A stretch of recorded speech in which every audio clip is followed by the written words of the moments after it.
on NBA Today. Jokic rewriting history and lighting it up. And even without KD, the Rockets, the Suns, they delivered plenty of ex-teammate drama. We're going to recap all of the Monday madness around the league. And Karl Anthony Towns and the Knicks, they're surging. The Pistons rewriting their own history. The Raptors turning consistency into some momentum here. We're going to reveal how these beasts of the East made some noise. Plus, a crucial 2 nights of group play. We're going to tell you why tonight's battle in Los Angeles, it means even more for the Lakers. All that and so much more. NBA Today starts right now. And since this is Thanksgiving week, friends, why don't we begin our show with a 3-time MVP feasting? Shanae Ogumke, Danny Green, Brian Windhorst. Let's head out to Memphis because the Joker, Shanae, has gone wild. He was taking shots like this even before they changed the rule. Yeah, and he's rewarded for it. That looks like a layup to him. Beautiful. He's like got the perfect arc for those types of shots. There's always a chance when he shoots it. He was very moved by making this, you can tell. It's like that Mike Breen call. Kawhi Leonard goes crazy. Same with Nikola Jokic there. Jamal Murray off to a good start here. Finds Nikola. He looks like you out there shooting, DG. A little better than me. I think I'm like 46 from 3. Well, you know what was the Most thing bigs here? don't shoot like that. This dime. Don't shade Oh, my God. I thought it was a turnover. Oh, you did, Windy? Looked like an accident. Unreal. The Memphis Grizzlies bench had no idea what to think when they saw that. You know when you have the opposition looking like this? You know what happens, Malika? Your brain is in a blender in that moment. Like, how? Yeah, that's what we just saw here. Another Very insane excited. pass from Jokic. He has 17 points, 10 rebounds, 16 assists. The Nuggets get the win in this one. And for anyone keeping track, including the playoffs, Nikola Jokic leads all players in total assists all the way back since 2020. The Joker is averaging an NBA best 11.1 assists per game this season. That's on pace to set a career high for a second consecutive year. He's also the leader in total points scored since 2020. He's on pace to set a career high in points per game for a second straight season. He's making just over 2 threes a game on 43% shooting from downtown.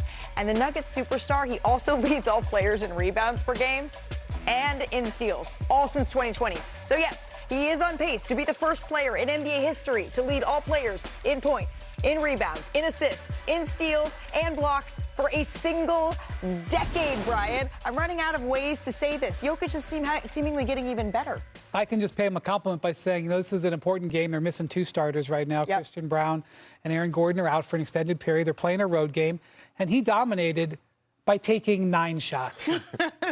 He took 9 shots in a game that his team scored 125 points on the road. Like, I can't really pay a greater compliment than that. And if you watch this game, he controlled the entire tempo of the game the entire time the Nuggets had the ball. It was another masterpiece. I feel like he's just getting bored out there and figuring out ways he can challenge himself. And each game you can see he's trying to be more efficient. He's like, I missed 2 shots. I'm making sure I don't miss any more. Shooting half-court heaves. But it's unbelievable because last year he didn't have this depth. He's having better players around him. He's able to be more efficient and able to have fun. They're winning. And it's kind of a travesty that he didn't win MVP last year. I'm sure people think he doesn't care. I don't think he was happy about it. But the fact that he played unbelievable last year and didn't win it, I don't say his team is letting him down, but he's making sure that he's MVP this year. Well, none of us have words for what Jokic is doing on the floor, but I do have words for Jamal Murray. All-star. I know it's season 9 for him, but this is a career year. He's averaging 23 points per game. But I want you guys to look at the points and assists combined. Yeah. 371 points, 108 assists through 17 games throughout his career. This is the most combined. So he's being truly productive. Right now, when you combine Jokic and Murray, they are the highest assist duo combined for 17.4 assists, 4 more than any other duo. Wow. And the second highest scoring duo. That's a big So gap. when we talk about the best in basketball, pick and rolls, it's there in Denver or wherever they take that amazing circus on the road, because sometimes you look at Jokic, those passes, and it's like he's the ringleader of the NBA offensively. I checked in with the Denver Nuggets this morning, and there's just a trust that Jokic has always had. But when you see Jamal Murray, who's gotten historically off to slow starts these last couple of years, raising his level, Peyton Watson has been really, really good with Christian Brown and AG both out for extended periods of time here. You said he's making sure that he's going to be the MVP. The odds still have SGA and him kind of battling it out 1 and 2. I think that's going to be the story all season long here, Brian, but there's not enough good things to say about Denver. I mean, the Thunder are on pace for 77 wins. It's gone from 73 to 77. I mean, SGA is like scoring 30 in 3 quarters every night. So it's very difficult to have this conversation right now. It would be great for the league with so many stars who are banged up, if these two guys are able to stay healthy and have this battle down the stretch of the season. Do you see a world where you can get a co-MVP situation? No, because there's too many voters. I don't think you could ever line up. Co-MVP. We're too early for that. There's still too much season to be played. How about we show you another monster performance from one big man to another here? Because we had the Battle of the Boroughs in Brooklyn last night. Well, since this is the New York Battle, why don't we call him the Big Bodega, right? He held it down here for the New York Knicks, Danny. Battle in the apple. Tacking inside, getting that one to go here. And then a minute later, Kolek finds Towns again. I love to see this. I'm sure Big Perk will be happy to see Karl-Anthony Towns in the post more. You can't hear him, Big Perk, all the way a couple. He said he doesn't want tiptoes. He wants some stomps. That's some grown man basketball is what Perk will be saying. The Nets, Brian, really didn't have an answer for Karl-Anthony Towns continuing to attack here. He's just bigger than all their guys. Noah Clowney had a great game in this one, but Karl was just dominant and sort of canceled him out. And then here, one more time, Karl-Anthony Towns gets it at the top. Best shooting big in the game. Self-proclaimed best shooting big man in the league. Mikal Bridges kicking it back out. Towns, he finishes with 37 points, 12 rebounds. They get the win. Here's Cat after his big night. I still feel youthful as hell, so I feel, I get to the rim, I think I could always jump still super high and stuff. But experience has taught me just, how to get to my spots with less work. Not having to be so flashy, especially growing up in the hoop mixtape era. Just, keeping it simple, keeping the game as simple as possible. 1-2 dribble, get to the paint, make a right-hand layup, make a left-hand layup. Sometimes you take what I call talent shots, you're a step left floater, but, just keeping the game as simple as possible. So we mentioned he had 37. That's his second most points in a game this season. He also had 12 rebounds to lead the Knicks here. It was Towns' 8th game with 35 and 10 for the Knicks. That breaks a tie with Bernard King for the 8th most of those games in team history. But Janae, what specifically did you see from him last night that allowed him to be so dominant? You know what I saw? I saw a game plan get destroyed. Because if you dive into this matchup, the Brooklyn Nets, they actually blitz the most in the NBA. 18.3% of the time, that's blitz, that's traps, that's sending 2 at the ball handler, which typically is Jalen Brunson. But when you have a guy that is the self-proclaimed best shooting big man, Cat, he will make you pay. So let's dive into the tape. I love this right here. Here's the pick and roll. They combine for 51 points per game. 2 people are with Brunson, leaves Cat wide open. But this is the key here. He does not settle. If you close out like this and you're seeing 6'6" versus a 7-footer, he will attack the basket. He doesn't settle for these tough mid-range shots. Instead, each time he tries to get at least 2 feet in the paint. Now we got options again. In transition, you see this pick and roll right here. It's typically going to bring 2 once again to these guys, to Jalen Brunson. But he has vision. He knows this guy has his back. Nice little behind-the-back dime. Now the closeout is not there. Look how much space he has. He is typically a 39% three-point shooter. This year, career low 34. It doesn't matter. You got to guard him regardless. So, yeah, game plans, don't trap those 2. Well, don't trap Jalen. Brunson left Big Bodega to do what? Eat. That was it's a trap for them, yes. Best shooter in the draft, right? And sticking with Dallas, they did face the Heat last night. That is where Tyler Hero scored 24 in his season debut. We've wondered, Brian, how Heat look with their no pick and roll offense. What are the early returns? He looked great going to the basket. He had his mid-range game going really well. 24 points in his first game. He joked that he wanted some pick and rolls, but that's not part of their offense. But the story of this game, they won on a night when they shot 5 of 27 from 3. They played defense. And Khalil Ware, he was excellent for them as well. All right, moving on to Sacramento. Anthony Edwards, 43 points, 7 rebounds. But the Kings, they lit the beam. They beat the Timberwolves in overtime after not leading at all in regulation. Danny, I'm a little concerned about the T-Wolves. Are you? I'm very concerned. This is a bad loss. They had another bad loss the other night against Phoenix. They let them come back. But to lose to the Sacramento Kings, who lost to Memphis Grizzlies about John Morant by 40 points, this is a really bad one. They need a point guard. Ant has too much weight on his shoulders, being point guard and scoring. They need to find somebody to keep a steady diet to set the table. Janae, can I do it? Yes, please. From Oakland to Sacktown. Hey. So there we go. And back down. Well, Steph Curry sported a pair of Nike Sabrina 3s with Sabrina Ionescu in attendance. He led the Warriors 31 points in Golden State's win over Utah. He's been rocking the Shaqs. He's been rocking the Jordans. And now the Nikes. Janae, what do you think of the sneaker rotation? Oh, I like it. Versatility. And I know everyone, like, anytime he comes home, that door is full of shoes. People want him to pick him. So, yeah, absolutely. We're waiting for the decision here, Steph. All right, do it with me here. Now to some Detroit basketball. The Nasty Boys. That's where the bad boys. They're the Nasty Boys, right? Aren't they Nasty Boys? Firing on all cylinders here. Well, this is nasty. Their ability to create once again. Oh, my God. Put him on a flight. Third quarter here, the Pistons up. Whoa. Man-child, that's the guy you were talking about, right? Other than Luka, best big guard in the NBA right there. Fourth quarter here, well, Cade. SGA could be another one. He's not that big. You know what I mean? Like, this is like. Says you. Gets that one to go. You're right, that's true. And then in the fourth quarter here, Good pass. nice little drop off inside. Streaking. And then it's a 2-point game, the final seconds here. Oh, my God. This is why he's so dangerous, This because is he good go defense. outside, he Where's go that inside. Great defense. What are you going to do about it? Send the hell. Big guard. All of a Well, sudden, I can't help you on Big that. guard. the Pistons extend their winning streak to 13 games. That ties the team's longest streak in franchise history. And what a difference 2 years make, because on November 24th, 2023, the Pistons lost at the Pacers for their 13th straight loss. And now Detroit would go on to lose an NBA record-tying 28 straight games. And then exactly 2 years later, the Pistons win at the Pacers again, their 13th straight, tying the longest winning streak in franchise history. Here's Cade Cunningham on his streaking Pistons. Means a lot. Means a lot, man. Came a long way, been working. It's a cool mark for sure. So we'll keep on stacking. Don't like how this one came, but, it adds more fuel to the fire. Now joining NBA Today is the head coach of the Detroit Pistons, JB Bickerstaff. JB, congratulations, and thank you so much for stopping by.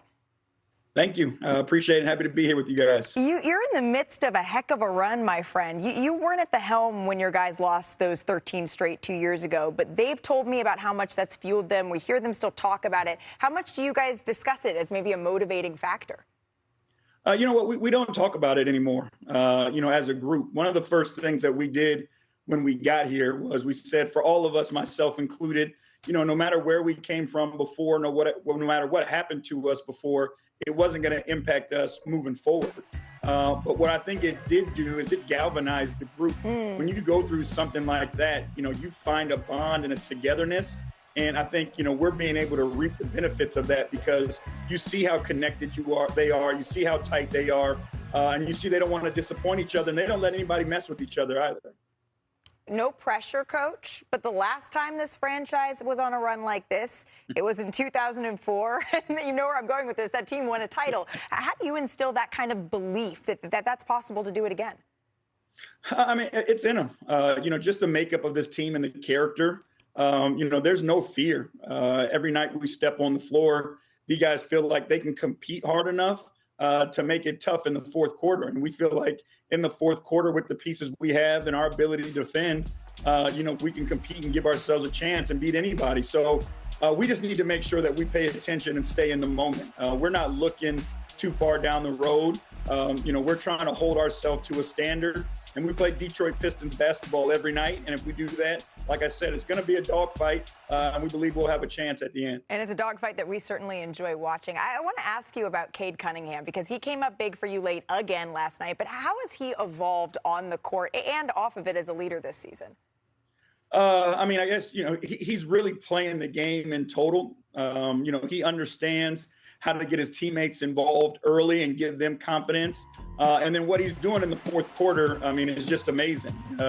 His ability to make plays, whether it's blocking shots, scoring points, finding the assist in the fourth quarter, has just been amazing, to say the least. But I'll continue to say this about Cade, and this is the highest level of compliment that I can give him is, as a person and a player, he has the ability to grow and be great without taking food off of anybody else's plate. And, a lot of guys, in order for them to be the guy, they take away from their teammates. And this guy just continues to grow and continues to make his teammates better and loves it. He enjoys watching his teammates thrive and be a better basketball player and a better basketball team. That is a heck of a compliment, and also fitting for the week, sticking with the food theme and Thanksgiving. When you talk about sharing and making sure that everybody eats with this Detroit system here, you've had guys in and out of the lineup. We chatted about this a little bit before you came on air. What's your philosophy now that you're whole, that you're healthy, about making sure everybody has their minutes and their touches? How are you managing that? What does the rotation look like?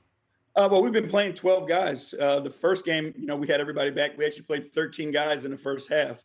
And I just feel like it's the right thing to do. Our guys have proven that they can help us win, even no matter we're shorthanded or not. They play to our identity. They play together. They're scrappy. They want to fight. They want to make it ugly and messy. And that's the identity of our team. And we believe we have that from top to bottom. So, it looks a little bit different. We play shorter minutes so guys can play harder, but they also know that when they get subbed out, there's somebody right behind them who can come in and do the same thing and impact the game at a high level. So, we're hopeful that over an 82-game season that our depth will give us advantage on tough stretches, 3 and 4 back-to-back, those types of things. Like we have guys that we can throw out there and lessen the burden on everyone. And that toughness identity, it really is up and down the roster. And I know, Coach, you're here to talk about your team. But earlier this season, you and your dad, you became the first father-son duo to each win 300 games as a head coach in NBA history. I imagine that is incredibly special. What's it like growing up as the son of an NBA head coach and reaching this milestone? It's awesome. The experiences that I was able to have, as a kid growing up, were second to none. The places we were able to go, the people I was able to meet, it was just unbelievable. Like you looked at NBA players like they were your family, while other people looked up to them as superstars. Like, I looked at guys like Dale Ellis and Xavier McDaniel and Sean Kemp and these guys as brother figures to me and part of our family. So, it was a great experience for us. It also helped me learn the game of basketball in a different way. But to be able to follow in my dad's footsteps, who I admire more than, anyone, it just means a lot to me. He's the guy who I model myself after, the way that I coach, the way that I interact with guys, the relationships that I try to build. It's all because, I was able to watch him close and see how he treated people. And that's why, I do the things that I do. And again, to be the first of anything is huge, like I said, because it's him and the doors that he opened for so many people, it makes it even that much more special. It's a heck of a role model to have. Congratulations on that accomplishment, Coach. Before we let you go here, JB, I've read you did an interview a couple years ago. You said you're a big movie person, like my friend Shanae over here. Oh, yeah. So if there's a movie that this Detroit Pistons team reminds you of. So easy. What movie are we going? You got a movie in mind, Janae? Bad Boys, but... They say the Bad Boys. What do we got, Coach? Yeah, well, it's funny. We were actually talking about that we are now Bad Boys 5. If they made a movie, that's who we would be. So it's funny that you bring that up. And if they want to make the movie, they can come make it. And I guarantee people will come and check us out. I love it. JB, thank you so very much. And best of luck on the quest for number 14. I know you guys are far from finished. Thank you so much for spending the time. Hey, coming up here on NBA Today, presented by PlayStation 5. Now to a developing story. Hall of Famer Chauncey Billups was arraigned in a federal court in New York City on money laundering conspiracy and wire fraud conspiracy charges on Monday afternoon. Now, both charges, they carry a maximum punishment of 20 years in prison. Billups pleaded not guilty to the charges that slated he profited from rigged poker games involving several mafia figures and at least one former NBA player. So our senior reporter, Ramona Shelburne, was at the arraignment and joins us now. Ramona, you were there. What did you see? Well, you saw in those shots of him entering the courthouse and him exiting the courthouse, that's his wife and his oldest daughter, Sydney, there. And they had to sign the bail document that he posted. And in court, the judge said to his lawyer, do they know what they're getting themselves into?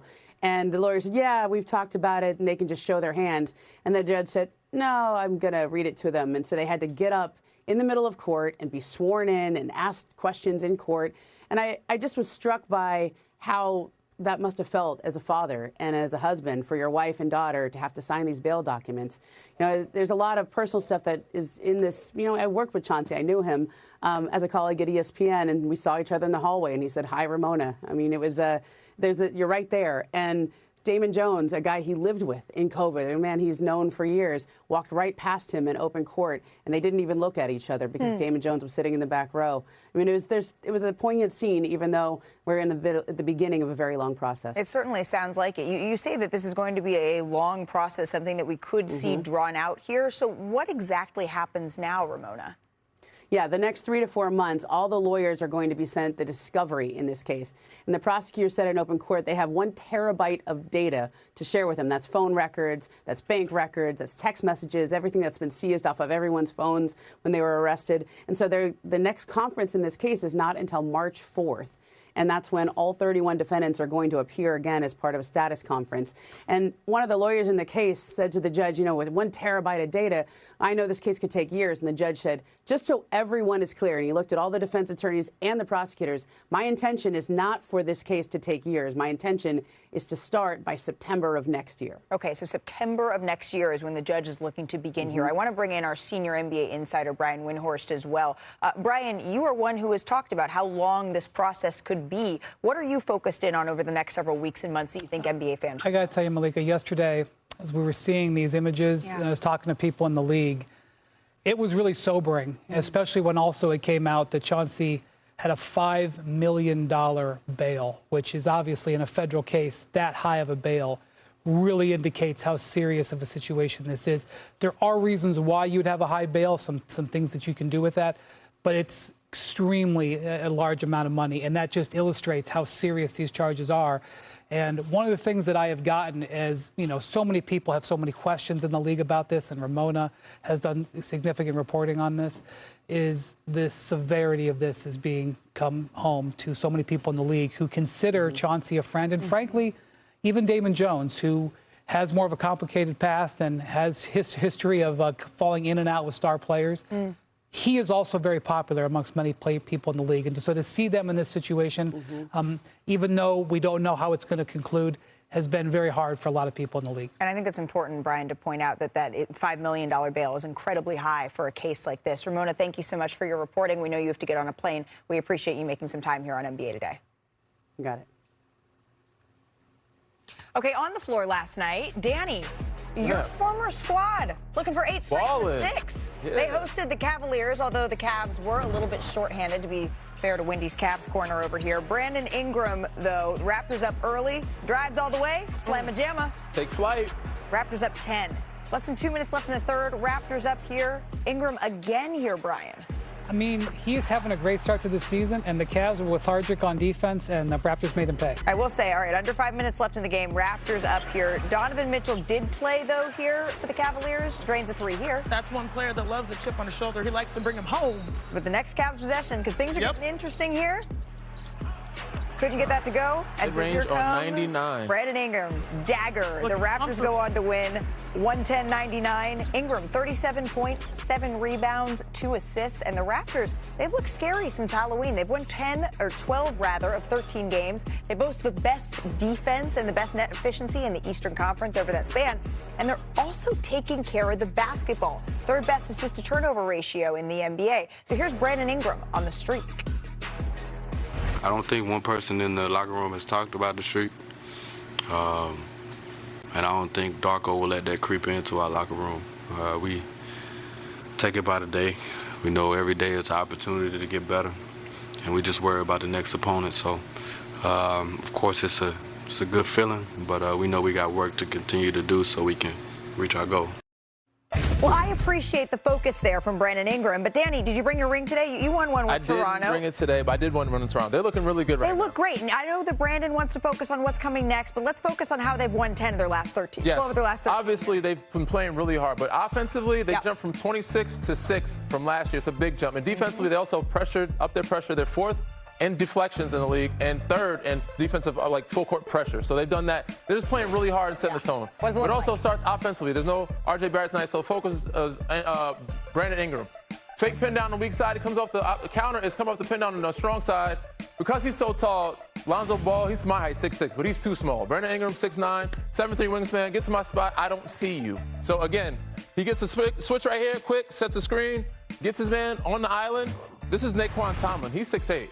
And he's too small. He sees him in ISO, too slow-footed. I'm gonna get to my spot, get to that baseline, drive right, where I like where the with the baseline is, weather is warm over there.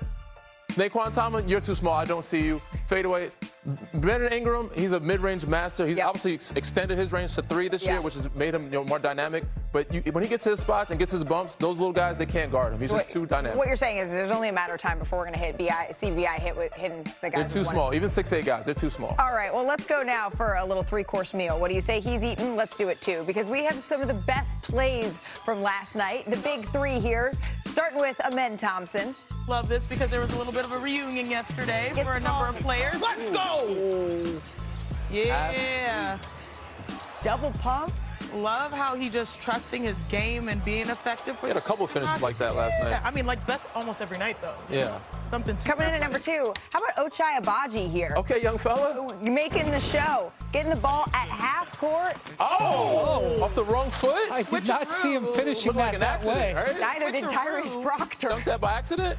Man. Not at all. Threw that down with authority. And then, of course, it was so good we had to see it twice, right? The last seconds of the third quarter, Nikola Jokic coming in at number 1. Oh, it's the half court. I was like, I thought, honestly, that pass could have been it. That pass could have been it, too. But this shot. He's being defended out there, It's the by the way. reaction, Wendy. Like, he just walked off. He like, expects himself to make these shots. But, Tanae, since you said you wanted to see the pass, I guess we could see the pass. Thank you. Ooh, 2 plays for 1. You guys work fast. I love you guys here. No look dime there to Crazy. Peyton Watson. It was a spin. Got the opposite Really bench going crazy. moment. Cheat code is like understatement. How is he doing? Don't know, girl. The 2025 rookie class has been outstanding, so let's check in on who had a big weekend. A little rookie roundup here. Number 1 pick Cooper Flagg is where we start. He put up a new career high, 29 points in a win against the Pelicans. He joined LeBron James as the second player ever with a 25-point, 5-board, and 5-assist game before turning 19. That's his former teammate, too, right? Isn't Derek Queen his former teammate? But That's true, as Cooper's been, do you know who currently leads the odds for rookie other former year teammate at ESPN Bet Sportsbook? That's right, Hornets rookie Con Knippel. He leads all rookies in scoring and is on pace to smash the rookie record for threes in a season, which is great because then we get to say Con Knippel more. I love when they all ate at his house. It was so wholesome. With the flying Knippels, yes. And then finally, Derek Queen, the Pelicans rookie. He has started their last 6 games, and guys, he wants all the smoke because check this out. Saturday, 10 seconds left. New Orleans down 19. Keep playing. And he decided to do this. Get back. Till the final buzzer. So the Hawks, back, bro. They just didn't appreciate that, let's say. And then now the entire city of Atlanta apparently has a problem. DQ enemy number 1. The Falcons trolled him with this screenshot, and then Queen replied, January 7th, 6:30 p.m. Central Time. I don't know if the Falcons want to be trolling people. Well, that's the next matchup between the Hawks and the Pelicans, and he says circle that one on the calendar, right? But as good as these rookies have looked, next year's class is drawing comparisons to some of the all-time great draft classes, and BYU's A.J. Debanta could be selected first overall. But you might ask, how did a kid from Boston end up in Utah? Well, his head coach, Kevin Young, is a major reason why. Our own Sean Farnham has the details. A.J. Debanta, the #1 recruit in this dynamic freshman class. There's a lot of times we give out comparisons, right? You see it every draft process. Somebody goes, this guy reminds me of this player. If you were giving out a draft comparison for yourself, who would be the player that you look at? Tracy McGrady. Why? I don't know. Like, he just, like, when I first heard it, like, because I never really watched T-Mac film. When I went back and watched it, I was like, yeah, that kind of look like me. Tracy McGrady with an incredible performance. T-Mac was the guy that you give your comp to. Who was it that you watched during that period of time that helped you fall in love with the game? Kevin Durant, my favorite player all time. But, I mean, I watch a lot of people like LeBron, obviously Kobe, Tatum and Brown, because I'm from that area. I'm from Brockton, so Boston Celtics guys, you had to watch them. Kevin Young, the assistant, both in Phoenix and Philadelphia at the NBA level. Knowledge early. So much hype, so much expectation. Cooper Flagg last year obviously carried a lot of that same expectation that you're dealing with this year. When you watched Cooper in the way that he handled it last year, what did you take away from his experience at Duke and handling the pressure of being the guy that everybody thinks can be the #1 pick in the draft that you think will help you this year? Yeah, just him playing team basketball. Like, obviously, #1 player entering, potential #1 pick, ended up being #1 pick, but a lot of guys thought he would just go do this, do that, shoot whatever he wanted. Nah, he played the right way, played with his team, ended up getting to the Final Four. AJ cleared for takeoff. When you first laid eyes on AJ, you found out he was going to be part of your program. What is it about his game that you know is not only going to transfer over to be successful here, but it's going to help him when he makes that decision to go to the NBA? When you look at him, you see the length, the height, the athleticism. He has all that. Okay, that obviously draws your eye to him. And then, oh, by the way, he's extremely skilled. He knows how to play. And so I think it's the combination of the physical tools along with the mind and then the skill set. It's everything you would want in a prospect. And then when you forecast it to the NBA, man, it's just very exciting. Well, after that interview, our Sean Farnham is joining us from an incredibly tough assignment there. Great shirt. It is a hard life, Sean, but somebody has got to live it. How's it going out there in Maui? Aloha. My guy Jerry, my guy Freddie made me an unbelievable drink here. It's fantastic. It's It's magically cool, crisp. delicious. It's perfect. Oh. Yeah, it's perfect. Well, before you get going too far into that drink, let's ask a couple of questions. You are on the call tonight for the Maui Invitational, Sean.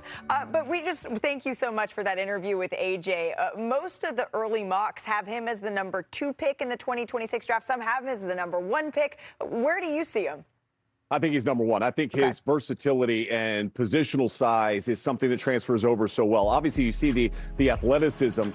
He's an elite level shot maker. He's got to get better from the three-point arc. I think the NBA has proven that it has the ability to improve the three-point shot. His mechanics aren't bad, but the fact that he can play position from the point guard position all the way down to the small forward position and can switch defensively with his length and athleticism, to me, he's the number 1 prospect in this draft. And if I was picking number 1 right now today, he would be the guy I would pick because his upside is higher than anyone else that's on the board. Interesting. But we're less than a month into the college season, and there's a couple of players that have really caught your attention. We've heard about some of them. Can you just give us some names that NBA fans need to learn, need to pay attention to over the next couple of months?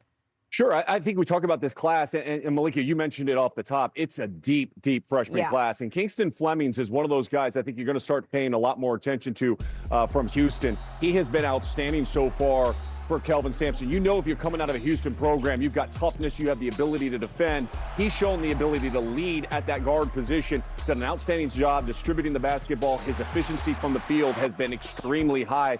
And then I think you got to look at one of the foreign international players that is coming over and had a ton of success early. Neoclis Avadalis has been outstanding. Now, remember, at the Combine last year, he showed up and participated. Right before he went to the Combine, he went to his official visit at Virginia Tech. He didn't get the feedback he wanted to see from the NBA then, so he made the decision to come play Division I basketball at Virginia Tech, and he's off to a great start. At 6'9", his ability to distribute the ball and shoot at the clip that he has, I think he's a guy, as we get closer and closer to June, is going to continue to move up and be a first-round pick by the time we get to the June draft. I'm already so excited for this draft class. Sean, I got to know, before we let you finish that drink. Yeah, before we let you finish that drink, how many Hawaiian shirts did you own before this assignment, and how much is this just your wardrobe? Now, truth be told, I did do the Diamond Head Classic last year that's over Christmas break, and so I got 3 shirts then. I got 4 shirts for this tournament. I've got so many Hawaiian shirts, I'm going to bring one back for Danny Green. Danny Green needs a Hawaiian shirt. I'm going to bring one back for him. He's going to look real sharp in it, I promise. I think so. You enjoy the rest of that. Ahui hu, aloha. Thank you so much for spending some time with us here on NBA.